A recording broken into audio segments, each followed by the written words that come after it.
Nous allons voir dans cette vidéo ce qu'est la nature d'une expression, à savoir si c'est plutôt une somme ou un produit. C'est extrêmement important pour pouvoir factoriser ou développer ce que nous verrons dans une autre vidéo. Alors nous allons commencer avec deux exemples.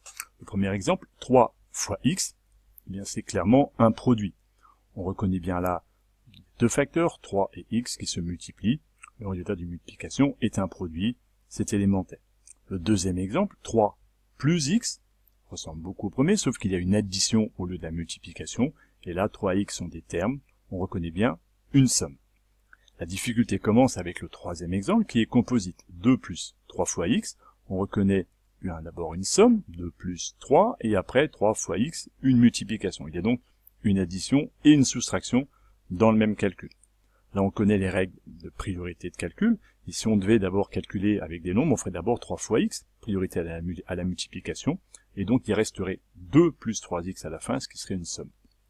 Dernière opération effectuée.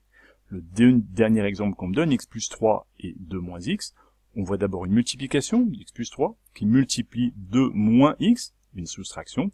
On voit donc un peu un mélange de toutes les opérations, mais de la même façon que l'exemple précédent. Quelle serait la dernière opération effectuée si on devait faire à la main avec des nombres connus?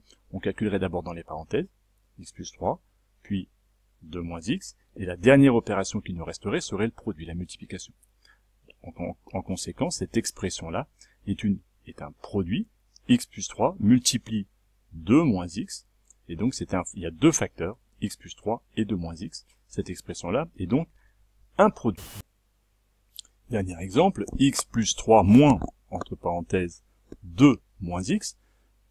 Donc cet exemple ressemble beaucoup au précédent, on voit bien il y a des morceaux qui sont équivalents, mais par contre, on a donc une différence entre mes deux morceaux, x plus 3 et 2 moins x. Tout à l'heure, ils se multipliaient. Tout à l'heure, ils jouaient le rôle de facteur, puisque c'était un produit. Là, ils jouent le rôle de terme, c'est une différence. On a donc x plus 3 moins 2 moins x. Il faut donc surtout pas confondre ces deux expressions-là, celle-là précédente et celle-ci. Il faut bien observer, parce qu'elles se comporteront très différemment.